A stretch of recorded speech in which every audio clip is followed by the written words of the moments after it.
Vamos a comenzar con nuestro estudio bíblico de este domingo. Si son tan amables de sacar su Biblia para comenzar a estudiarla. Y si no tienen Biblia, no se preocupen, levanten la mano y nosotros les facilitamos una Biblia. ¿Alguien requiere Biblia? ¿No? ¿Todos traemos? Bueno, vamos a abrir nuestra Biblia en el libro del profeta Ezequiel. Vamos a leer el capítulo 22, el verso 30. Ezequiel 22, 30. Y mientras llegamos a esa porción de la escritura, saludamos a todas las personas que nos siguen en la transmisión en Facebook, en todas las redes sociales, y los invitamos a que nos visiten de manera presencial. Muy bien, ya estamos ahí en Ezequiel 22, 30. ¿Sí? Levanta tu mano si ya estás ahí, para que yo sepa que puedo comenzar a leer, si no esperamos unos segunditos. Ezequiel 22, 30. Muy bien, y Ezequiel 22, 30 dice así: y busqué entre ellos hombre que hiciera vallado y que se pusiera en la brecha delante de mí a favor de la tierra, para que yo no la destruyera, y no lo hallé. Vamos a poner este tiempo en las manos de Dios y ahorita hacemos nuestro estudio bíblico. Amado Padre, yo te doy gracias por la oportunidad que me das de estar esta mañana aquí reunido con mis hermanos y hermanas aquí en Oaxaca. Pido que sea tu Santo Espíritu en este día hablando de nuestra vida, trayendo revelación de tu Escritura. Que podamos salir de este lugar con dirección y sabiduría proveniente de ti. Que afirmes esta verdad en nuestros corazones y nos ayudes a ser cada día más como tú. Te lo pedimos, Padre, en tu precioso nombre, Jesús. Amén y amén. Bueno, esta porción es escrita por el profeta Ezequiel. Está escrita en un momento muy interesante. El pueblo de Israel ha sido llevado al exilio y ellos están lamentando haber perdido su identidad como nación. El pueblo de Israel fue gobernado o conquistado por los babilonios.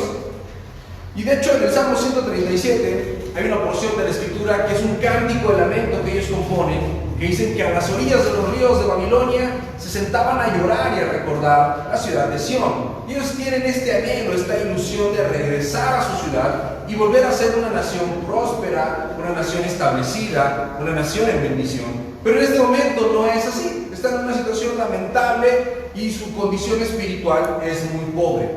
Y Dios levanta a varios profetas, entre ellos al profeta Ezequiel, y los envía para poderles dar un mensaje de esperanza, pero también confrontarlos y hacerles ver cuál es su realidad. Entonces, vamos a leer, si me lo permites, para tener el contexto claro de lo que el Señor les está diciendo, que culminamos en este verso 30. Vamos a leer Ezequiel capítulo 22, del verso 25 al verso 31, para que tengamos claro a qué se está refiriendo el Señor. Y Ezequiel 22, 25 al 31, dice así: hay conjuración de sus profetas en medio de ella. Como león rugiente que arrebata presa, devoraron almas, tomaron haciendas y honra, multiplicaron sus viudas en medio de ella. Sus sacerdotes violaron mi ley y contaminaron mis santuarios. Entre lo santo y lo profano no hicieron diferencia, ni distinguieron entre inmundo y limpio. Y de mis días de reposo apartaron sus ojos, y yo he sido profanado en medio de ellos. Sus príncipes en medio de ella son como lobos que arrebatan presa, derramando sangre para destruir las almas, para obtener ganancias injustas. Y sus profetas recubrirán con lodo suelto, profetizándoles vanidad y adivinándoles mentira, diciendo: así ha dicho Jehová el Señor, y Jehová no había hablado. El pueblo de la tierra usaba de opresión y cometía robo al afligido, y al menesteroso hacía violencia, y al extranjero oprimían sin derecho. Y busqué entre ellos hombre que hiciera vallado, que se pusiera en la brecha delante de mí a favor de la tierra, para que yo no la destruyera, y no lo hallé.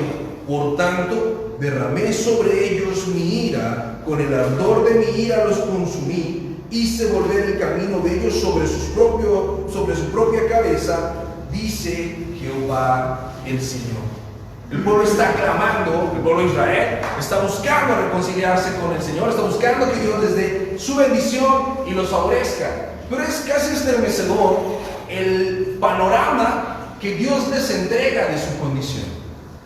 Si recordamos un poco, cuando Dios establece su pueblo Israel, da una ley compleja y muy abundante para enseñarles cómo es que debían relacionarse con Él. Una serie de mandamientos, entre ellos, uno de los principales mandamientos es guardar el sábado y las fiestas.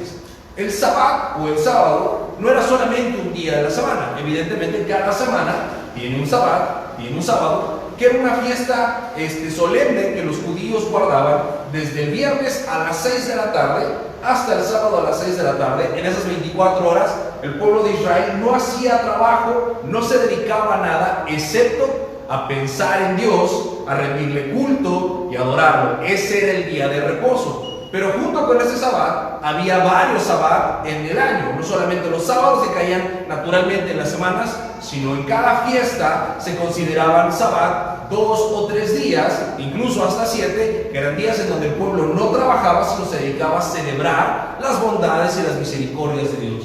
También Dios había establecido sacerdotes que guiaran al pueblo en esta relación que Dios quería tener con ellos, y también les había mandado profetas, que eran hombres que traían la revelación de Dios para su pueblo. Entre ellos conocemos a Daniel, a Moisés, a Abraham, todos estos hombres que hablaban de parte de Dios y son considerados los profetas. Bueno, junto con estos sacerdotes y profetas y estos mandamientos que había de guardar fechas para relacionarse con Él, Dios identificó entonces a su pueblo, este grupo de personas escogidas por Él para recibir su favor y su dirección. Y justo esta radiografía que les acaba de hacer el Señor a su pueblo les muestra cómo han fracasado o han fallado en cada uno de estos puntos. Habla de que los profetas empezaron a abusar del pueblo y les profetizaban mentiras. Aquellos que estaban llamados a anunciarle al pueblo la palabra de Dios dejaron de preocuparse por explicarles la palabra de Dios y les empezaban a dar adivinaciones falsas y profecías mentirosas que les hacían pensar que todo iba a estar bien. Al pueblo no le gustaba escuchar que Dios dijera que estaba molesto por su pecado. Al pueblo no le gustaba escuchar que Dios les dijera que tenían que cambiar. Ellos querían escuchar palabras dulces y promesas alentadoras y escuchar: este año te va a ir bien y vas a ser rico y vas a ser próspero. Y a cambio de las profecías les pedían dinero. Ellos se habían vuelto más una especie de psíquicos y casi onda Walter Mercado, más que verdaderos profetas del Señor. Y dice que multiplicaron sus viudas. Los malos consejos de los profetas habían hecho que los hombres tomaran malas decisiones, emprendiendo luchas y acciones que les costaron la vida. Y entonces había un montón de pobres y de mujeres desaventuradas y solas por los malos consejos que los profetas estaban dando. Y los sacerdotes, que eran los hombres que tenían que llevar al pueblo a buscar a Dios y llevar las ceremonias y las fiestas que Dios había pedido que hicieran, dice que profanaron el nombre del Señor y el templo, porque no diferenciaban entre lo santo y lo profano. En otras palabras, no le enseñaban al pueblo a ser sabios y diferenciar qué era correcto y qué no lo era.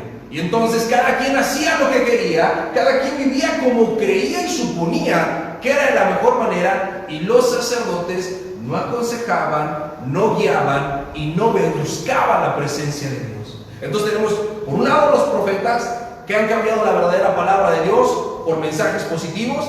Tenemos a los sacerdotes que han cambiado ese celo por la santidad y lo han corrompido, dejando que cada quien haga lo que quiera. Pero también tenemos al pueblo, el pueblo que se perdió siguiendo sus propios deseos. Y Dios les dice: yo es lo que veo en ustedes, en el pueblo de Israel. Ni los sacerdotes, ni los profetas, ni el pueblo están cumpliendo aquello para lo cual yo los diseñé, por la manera en la que me quiero relacionar con ustedes. ¿Cómo me pueden pedir bendición? ¿Cómo pueden buscar tener paz y ser bendecidos si están tan lejos de mí? Y entonces llegamos al verso 30, que es el verso que leímos, que encabeza este estudio y que de hecho le da título a este estudio. Este estudio se llama Busqué a alguien. El verso 30 es justo lo que dice: y busqué entre ellos un hombre. Y cuando se refiere aquí en la Biblia, en esta porción, y dice un hombre, no se está refiriendo solamente a personas del sexo masculino, se está refiriendo a hombre como especie, como género. Entonces Dios dice: y busqué un hombre que hiciera vallado y pusiera brecha delante de mí. El pueblo está corrompido y perdido totalmente. No les está yendo bien porque han tomado un montón de malas decisiones. Y Dios está enojado con ellos. En ocasiones he escuchado personas que dicen, Dios no castiga, Dios es bueno. Es cierto que Dios es bueno, y precisamente porque es bueno, Él nos castiga. ¿Qué clase de padre fuera Dios si nos dejara hacer todo lo que queremos, si no hubiera consecuencias? La Biblia dice que lo que el hombre segare, ciertamente cosechará. Y que el pago del pecado es la muerte. El pueblo de Israel está enfrentando esta situación tan compleja en su realidad a consecuencia de sus pecados, y Dios no es cómplice del pecado de nadie, y Dios les está mostrando su desaprobación ante la conducta de los profetas, los sacerdotes y el pueblo. Y dice Dios, pero yo busqué entre todos ellos uno que fuera diferente. De todo el pueblo Dios estaba esperando que por lo menos una persona se levantara e hiciera diferencia. Y dice, busqué a alguien que se pusiera en la brecha delante de mí e hiciera vallado. En otras palabras, Dios está buscando un alma que interceda por su pueblo. Alguien que sienta dolor por la condición de su nación y se presente delante de Dios para pedir perdón por los pecados de su pueblo y buscar su misericordia. Y lo triste es que dice el Señor, no lo encontré. Y no es la primera vez que Dios actúa de esta manera, que busca entre todos por lo menos a un justo para perdonar a un pueblo. Si ustedes recuerdan, y los que están leyendo el devocional lo sabrán, habíamos leído en Éxodo como Dios saca al pueblo de Israel, y cuando le va a dar las leyes, las tablas de la ley a Moisés, el pueblo luego se corrompe y Dios se cansa de ellos y le dice a Moisés, los voy a matar a todos, ya me cansé de ellos y te voy a dar otro pueblo que puedas liderar. ¿Y qué es lo que hace Moisés? Intercede por el pueblo. Y dice, no Señor, no los mates, porque si no, ¿qué dirán las naciones vecinas? Que los sacaste de Egipto y no los metiste en la tierra prometida. Ninguno de ellos se merecía el favor de Dios, pero Moisés, que era el hombre que estaba cercano a Dios, intercede por su pueblo y Dios extiende su misericordia hacia el pueblo. También lo podemos ver cuando Abraham es visitado por el Señor y dos ángeles y le avisa que va a destruir Sodoma y Gomorra. Y en esas ciudades particularmente vivía Lot, su sobrino, con su esposa, sus hijas y sus yernos. Y Abraham intercede por estos y dice, oye Señor, ¿vas a destruir esas ciudades? ¿Qué tal que hubiera 100 justos en esa ciudad? Dice Dios, si hubiera 100 justos, por amor a esos justos no la destruiría. Y empieza a negociar, bueno, y si nomás hubiera 50, y si nada más hubiera 10, y llega, bueno, y si nada más hubiera uno, dice Dios, yo salvaría la vida del justo. Vemos a Abraham y a Moisés haciendo este acto de intercesión por los seres queridos que tienen. Pero en esta ocasión, en esta historia, Dios también buscó a alguien que se levantara e hiciera brecha. ¿Alguien de ustedes sabe qué es la brecha? ¿Qué es la brecha? ¿Qué entendemos por la palabra brecha? ¿Cómo? Una brecha es un camino angosto que lleva hacia algún lugar. Y cuando Dios dice, yo busqué a alguien que hiciera brecha delante de mí, está refiriéndose a alguien que viniera a buscarme. ¿Y cómo se busca a Dios? En la oración. Dios esperaba que entre todo ese pueblo que sabían la palabra de Dios, que conocían a Dios, no está hablando de una nación pagana, está hablando de su pueblo. Y dice, yo esperaba que entre todo ese pueblo, por lo menos uno viniera a buscarme en oración. Y que hiciera vallado delante de mí. O sea, que pusiera una cerca de protección alrededor del pueblo. Alguien que se presentara delante de Dios para buscar la misericordia hacia su pueblo. Y lo triste es, no lo encontré. Y la consecuencia es que Dios quebranta con su ira a todo el pueblo, porque entre todo ese pueblo, que no eran unos cuantos, sino eran varios cientos de miles de ciudadanos, ninguno buscaba al Señor. Y bueno, hasta aquí la historia No es otra cosa más que historia y podemos decir, pobre el pueblo de Israel, qué mal les fue. Pero ¿qué tiene que ver esta porción de la Escritura con nosotros? Bueno, las cosas no han cambiado mucho hoy en día.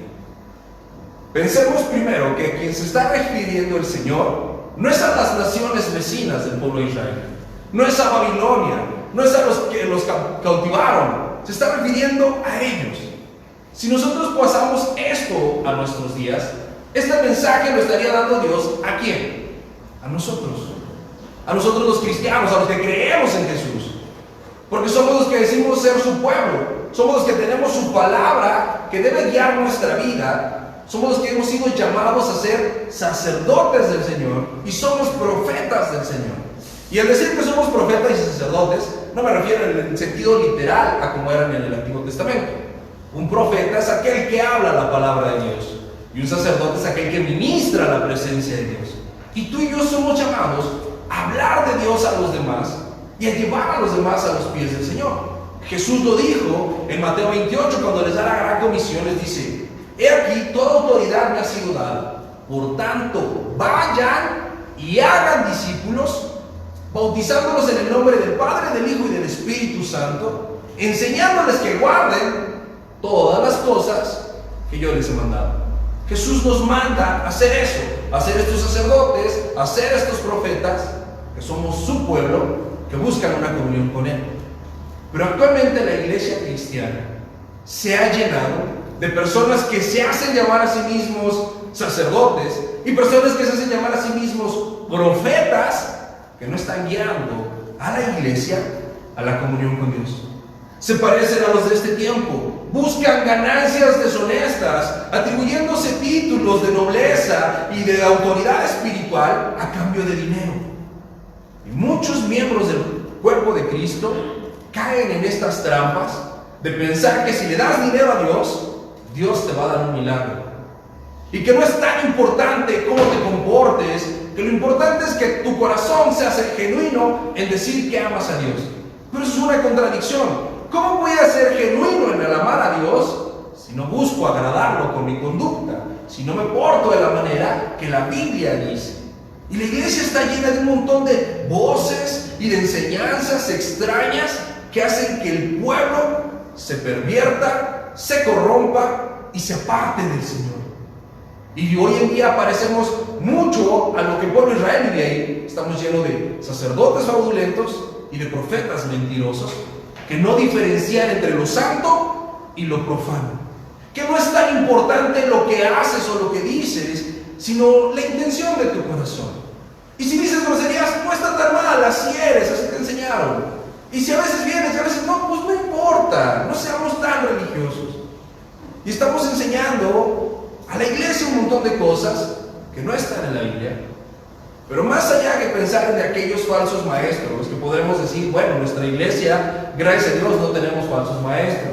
Gracias a Dios. Pero entonces, ¿qué hay de la calidad de pueblo que somos nosotros? ¿Estamos guardando esa intimidad con Dios? Realmente, nosotros no guardamos el Sabbat como los judíos, pero somos llamados a dedicarnos al Señor. No un día, ¿cuántos días? Todos los días de nuestra vida. ¿Realmente tienes en tu corazón y en tu mente la intención y la voluntad de vivir para agradar a Dios en donde quiera que estás? ¿Tienes esa convicción de que tú y tu casa sirvan al Señor? ¿De que en tu casa esté la presencia de Dios? Porque el pueblo lo perdió de vista. Y dice, y busqué a uno que hiciera brecha, que levantara vallado. Yo no quiero ser fatalista, pero tampoco podemos maquillar las cosas. Cada día está más cerca el regreso de nuestro Señor Jesús. Él puede tardar 5 minutos o 100 años, no lo sabemos. Pero de que viene por nosotros, viene por nosotros. Y hay dos maneras de llegar a Él: que Él regrese y nos lleve, o que se nos acaben los días y de todas maneras nos encontremos con Él. Pero todos vamos para allá, y cada miembro de nuestra familia. Si hoy fuera el fin del mundo, ¿cuántos de tu familia están listos para encontrarse con Jesús? ¿Cuántos están listos para rendirle cuentas a Dios y que Dios les diga, bien hecho, buen siervo y fiel? En lo poco fuiste fiel, en lo mucho te pondré. ¿Y a cuántos les diría, apártate de mí, hacedor de maldad, nunca te conocí? Son palabras duras, pero son palabras que están escritas en la Biblia y que Jesús nos va a decir, o nos dice bien hecho, buen siervo y fiel, o nos dirá, apártate de mí, hacedor de maldad. No se trata de condenarnos, de salir de aquí con un espíritu abatido y negativos y pesimistas, pero sí se trata de reflexionar que Dios está buscando quien haga brecha por su pueblo. Y ese alguien eres tú. Dios está buscando a alguien. Mi amado, mi amada, tú eres ese alguien.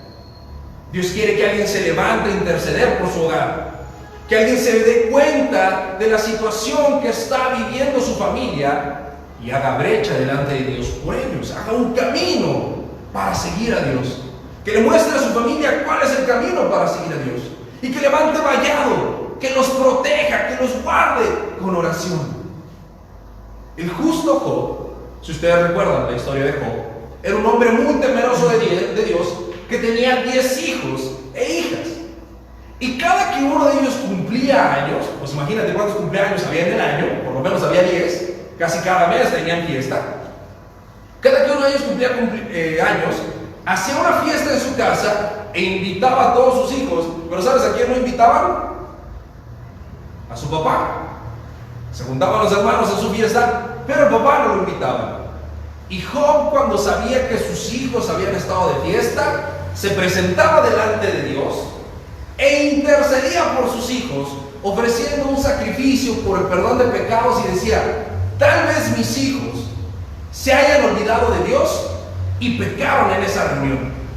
Y él estaba intercediendo todo el tiempo por sus hijos. Ahora, si tú eres padre, tienes hijos, y tus hijos pecan. Yo sé que los amas y ante tus ojos son santos, son los mejores hijos que hay, pero te doy mi palabra que tus hijos pecan. Y tal vez tienes hermanos, tus hermanos pecan. Y tal vez tienes padres, tus padres pecan. ¿Qué estás haciendo para que ellos cambien? ¿Estás presentándote delante de Dios, haciendo brecha y vallado por la gente que vive en tu casa? Yo soy padre de 2 pequeños, uno de 12 y una de 10. Y son niños hermosos que yo amo, pero son niños que pecan, que tienen una naturaleza caída como cualquier otro ser humano, y que tengo que ocuparme de su salvación. Y a veces como padres, como miembros de una familia, asumimos que nuestra casa está bien. Pero cuando yo les doy clases, porque les tengo un estudio bíblico todos los días con ellos, y leemos un libro, estamos analizándolo, precisamente hablando del pecado. Hace unas semanas que empezamos a leer ese libro, y yo hablaba con ellos del pecado, y yo vi la cara que ellos ponían entendiendo lo que es el pecado, y luego platicando a solas con cada uno de ellos. Evidentemente no los expongo cuando estamos juntos, pero solas hablo con ellos de cuáles son sus pecados. Y yo veía los pecados que mis hijos cometen. No son pecados como los míos, obviamente, son niños. Y gracias a Dios son inocentes en muchas áreas. Pero ver que ellos tienen la convicción de que son pecadores y que le piden perdón a Dios por sus pecados y que interceden por sus demás familiares porque son pecadores, me hace entender que todos tenemos la urgencia de estar haciendo brecha delante de Dios por nuestros familiares. Aún aquellos que parecen que están bien, aún aquellos que pensamos que no van a pecar, que están haciendo las cosas bien, también ellos tienen pecados que necesitan reconocer y confesar ante Dios. Porque alguien que hace brecha, mis amados, no es nada más alguien que dice, Dios, perdónanos por todos sus pecados. Para hacer brecha, número 1, tienes que estar consciente de cuál es el pecado y su gravedad. Y número 2, tienes que estar consciente de cuál es la misericordia de Dios y el poder para perdonar los pecados. Si nosotros miramos el pecado como cualquier cosa, Te digo, son pecados de niños, pero no son cualquier cosa, porque son sus pecados y tienen que lidiar con ellos, y tienen que arrepentirse, y tienen que cambiar y dejarlos de hacer, aunque son pecados de niños. Porque van a crecer y después van a tener pecados adolescentes y luego pecados de adultos, y el proceso y el trato con el pecado es el mismo. Pero ¿cómo voy a ser yo consciente y voy a poderme presentar delante de Dios para interceder por los pecados de otros si no lo hago primero por los pecados de quién? Por mis propios pecados. Analiza. ¿Realmente te levantas todos los días a ponerte a cuentas con Dios antes de iniciar el día? Y terminas el día examinando tu corazón de cómo te comportaste ese día, presentándote delante de Dios para buscar el perdón de tus pecados. Si no lo hacemos ni por nuestros propios pecados, ya no hablemos de hacer brecha y pedir por los demás. Porque si no pedimos perdón por nuestros propios pecados, mis amados, somos como el pueblo de Israel que está aquí reflejado. Un pueblo extraviado que ha olvidado guardar el día del Señor, que ha olvidado buscar a Dios para arrepentirse y cambiar. El primer paso es que yo tengo que reconocer mi pecado, sentir dolor por él, pero al mismo tiempo la satisfacción de saber que Cristo me perdona, voy a buscar perdón de mis pecados y después presentarme delante de Dios e interceder por mi familia, por mis familiares. Yo tengo más de un familiar que hoy camina lejos del Señor. Y me duele, porque a todos les he hablado de Dios y en algún momento todos caminábamos con Cristo. Pero muchas cosas han pasado y sus corazones se han enfriado y se han alejado del Señor. Pero yo no me puedo quedar de brazos cruzados y decir, ya conocen, ya saben, ya les dije. No, yo tengo que seguirme presentando delante de Dios y a ser vallado por ellos. ¿Cuántas personas hay en tu casa que requieren que tú hagas vallado, que hagas un sendero, que les muestres un camino al Señor, que los cubras con oración? Porque es lo que Dios está buscando. Dios está buscando a alguien que se presente delante de Él para buscar el favor del pueblo. Y Dios responderá. ¿Cómo respondió a Lot? Salvándolo de la destrucción de Sodoma y Gomorra. ¿Cómo salvó al pueblo de Israel por la intercesión de Moisés? ¿Cómo salvó a los hijos de Job por medio de la intercesión de su padre? Nuestra labor, mis amados, es ser empáticos con la gente que nos rodea. De tal manera amó Dios al mundo, que dio a su Hijo unigénito para que todo aquel que en Él cree no se pierda, mas tenga vida eterna. Si tú y yo decimos ser hijos de Cristo, si decimos ser como Jesús, tenemos que amar al mundo de la misma manera que Cristo lo amó. No podemos quedarnos callados y decir que cada quien se salve, sálvese quien pueda. Tenemos que buscar realmente hacer la obra de Dios. Y mira, acompáñame en tu Biblia al libro del profeta Isaías, capítulo 6,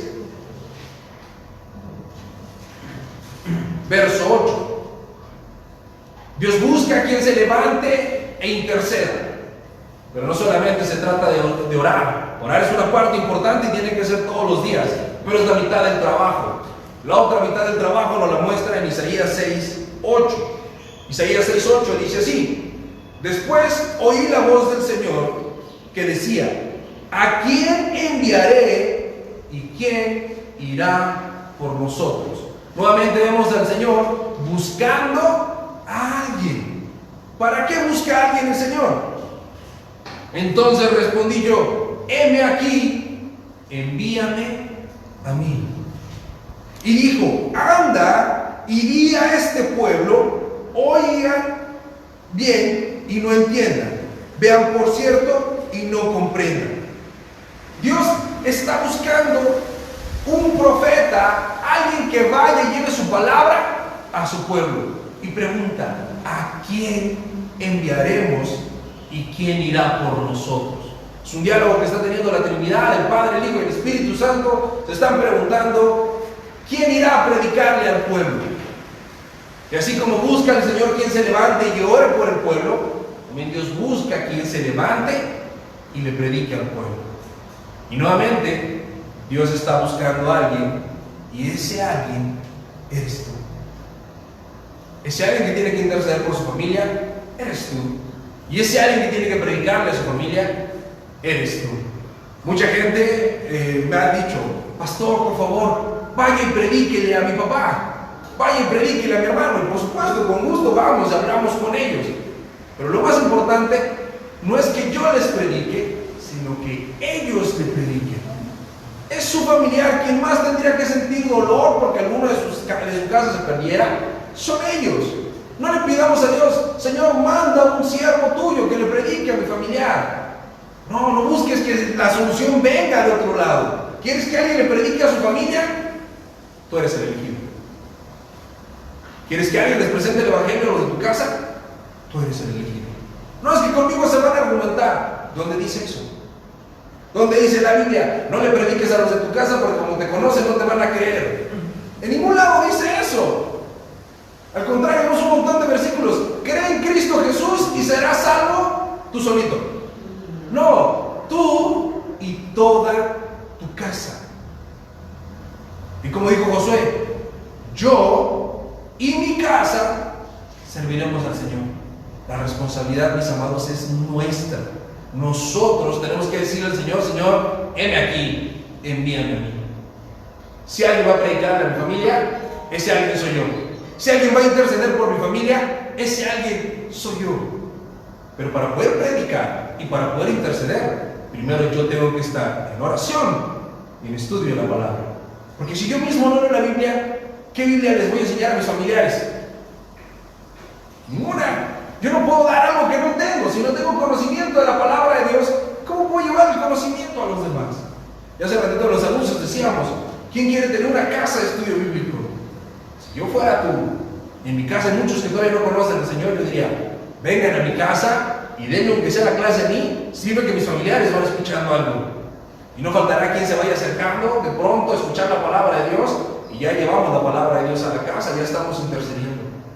Porque los días son malos, porque el tiempo se acaba y no sabemos cuánto nos queda. Ojalá nos quedaran a todos 100 años de vida y de salud, pero no lo sabemos. ¿Cuántos en los últimos 2 años eran personas sanas, fuertes, que les dio la enfermedad y se fueron? Y no solamente por la pandemia, accidentes y tragedias hay todo el tiempo. En la carretera, un accidente, un paro cardíaco, qué sé yo.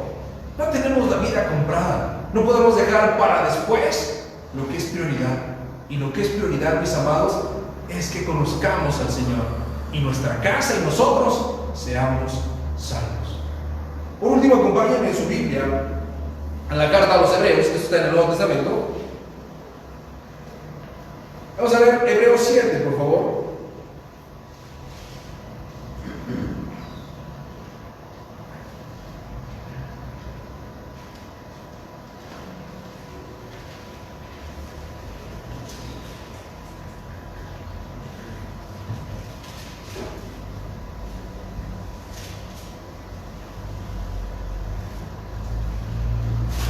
Vamos a ver Hebreos 7, del 22 al 25. Usted ahí levante su mano para que sepa que podemos comenzar a leer. Hebreos 7, versos 22 al 25. Hebreos es de las últimas cartas. Antes de que empiecen las cartas de Juan y de Pedro, está la carta a los Hebreos. Hebreos capítulo 7, versos 22 al 25. Hebreos 7, 22 al 25 dice así: por tanto, Jesús es hecho fiador de un mejor pacto, y los otros sacerdotes llegaron a ser muchos, debido a que por la muerte no podían continuar. Mas este, por cuanto permanece para siempre, tiene un sacerdocio inmutable, por lo cual puede también salvar perpetuamente a los que por él se acercan a Dios, viviendo siempre para interceder por ellos. La tarea, mis amados, de la intercesión y la predicación nos toca a nosotros. Yo tengo que interceder por mi familia y tengo que predicarle a mi familia. Pero tenemos una gran bendición en Cristo, que el éxito de mi intercesión y de mi predicación no depende de mí. Yo oro y yo predico, pero no depende de mí el resultado. Porque si de mí dependía el resultado, seguro fracasaba. Pero Jesús, al venir a la tierra, tomar forma de hombre, morir por nuestros pecados, resucitar e ir al cielo, se convirtió en nuestro sumo sacerdote. Un sacerdote que es quien nos salva. Y es un sacerdote que también intercede al Padre por nosotros. Yo puedo acercarme delante de Dios y orar a Dios, no porque yo sea muy bueno, mis palabras sean muy bonitas, porque Cristo murió por mí y Él intercede por mí ante el Padre. Y puedo recibir el perdón de mis pecados, no porque me arrepentí muy fuerte, me arrepentí como nadie, sino porque Cristo murió en la cruz por mí. Y esa es la garantía que tenemos para interceder por nuestros familiares y predicarles. No depende, no es porque ellos sean muy buenos o tengan la capacidad de cambiar, es porque Dios es muy bueno y tiene el poder para transformar a cualquiera. Es el mediador del nuevo pacto. La salvación de nuestra casa depende del Señor. Quien intercede y vela por nuestra casa es el Señor. Nosotros solo somos colaboradores en esta obra. Dios busca a alguien que se ponga de rodillas y clame por su familia. Dios busca a alguien que se ponga de pie y predique a su familia, porque la obra la ha de hacer el Señor. No importa cuán difíciles, cuán necios, cuán aferrados y amantes de su pecado sean tus familiares, todavía no conozco a uno solo que Dios quiera salvar y que no haya podido. Dios toca la vida de una persona, no importa quién sea, no nos queda otra cosa más que doblar nuestras rodillas ante Él y confesar que Él es el Señor. Entonces, el propósito de este estudio, mis amados, es que podamos entender la importancia y la urgencia de volvernos a Dios, arrepentirnos de nuestros pecados y profundizar en el conocimiento que tenemos de la Biblia para ir y predicarle a nuestra familia e interceder por ellos. La intercesión es un acto tan espiritual que pocos lo hacen, porque es ponerte en los pies de otro, mirar la vida desde su perspectiva y sentir compasión y misericordia de quien no se da cuenta que tiene necesidad. Alguien que vive aferrado al pecado no cree que necesita perdón, o quizá cree que no merece el perdón, pero nadie es tan malo como para no alcanzar el perdón de Dios, ni nadie es tan bueno como para no necesitar. Amén. ¿Cuántos de ustedes le van a decir al Señor: heme aquí, envíame a mí que yo les predico y intercedo por ellos? Bueno, todos levantaron la mano, espero que se convenzan en el resto de la semana. Vamos a terminar este tiempo, si me lo permiten, orando, para buscar precisamente a Dios, pidiendo perdón por nuestros pecados e intercediendo por nuestros familiares. Deja tus cosas en tu lugar, cierra tus ojos para que no te distraigas. Y piensa por un momento en los miembros de tu casa, esos hermanos, sus hijos, esos padres, esos sobrinos, esos nietos, qué sé yo. Esas personas que están en tu casa y que hoy no hacen diferencia entre lo santo y lo profano, y que hoy caminan lejos de Dios, y que si hoy terminan sus días, no estarían listos para presentarse ante Jesús. Y tomemos la decisión de hacer brecha por ellos y de poner un vallado alrededor de nuestra familia. Vamos a orar. Amado Dios, hoy estamos aquí, nosotros, tus hijos, y nos presentamos reconociendo que somos imperfectos, que hemos pecado mucho, que necesitamos tu misericordia y tu perdón. Padre, perdona nuestros pecados, cada acción, pensamiento y palabra que hemos hecho y dicho que te ofende. Pero hoy reconocemos, Señor, que no es solamente nuestro pecado por el cual tenemos que pedir. Que en nuestra casa hay personas que se están perdiendo, que viven lejos de ti. Señor, mira a mis hijos y ayúdalos, Padre, porque pecan, porque te ofenden. Alcánzalos, Dios, con tus lazos de amor. Quita la venda de sus ojos y permite que ellos vean su pecado como es: negro, destructivo, ofensivo hacia ti. Y ayúdalos a que se aparten. Ten misericordia de mis hermanos, Señor, que han decidido mirar hacia otro lado, darte la espalda y caminar lejos de ti. No permitas que sigan por ese camino. Quebrántalos, atráelos a ti, convéncelos. Pues, Señor, levanta un cerco de protección alrededor de mi familia. Te ruego que sea tu misericordia sobre mis padres, sobre mis hermanos, sobre mis sobrinos, sobre cada miembro de mi casa. Señor, ten misericordia de los matrimonios, ten misericordia, Padre, de las familias, ten misericordia de esta iglesia, y perdona nuestros pecados. Perdónanos, Señor, porque nos olvidamos de ti con mucha facilidad, porque nos concentramos en buscar nuestros propios deseos, nuestra propia satisfacción. Y andamos buscando maestros falsos que nos endulcen el oído, y no queremos escuchar tu verdad, que nos confronta, que nos convence y que nos lleva al arrepentimiento. Hoy, Señor, yo te ruego que tú traigas arrepentimiento genuino a la vida de todos nosotros y de nuestra casa. Hoy te decimos, Señor, heme aquí, envíame a mí. Yo quiero ser vallado por mi familia. Yo quiero llevar tu mensaje, ese mensaje de esperanza y de salvación, que Cristo murió para salvar a los pecadores, que no es por obras, sino por fe, la fe puesta en Jesús. Señor, que tu salvación sea nuestra casa.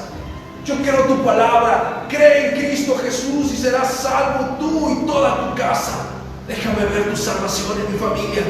Es tuya la salvación. Tú eres el sumo sacerdote, Jesús. Eres tú el que intercede y el que salva. Trae tu salvación a mi hogar.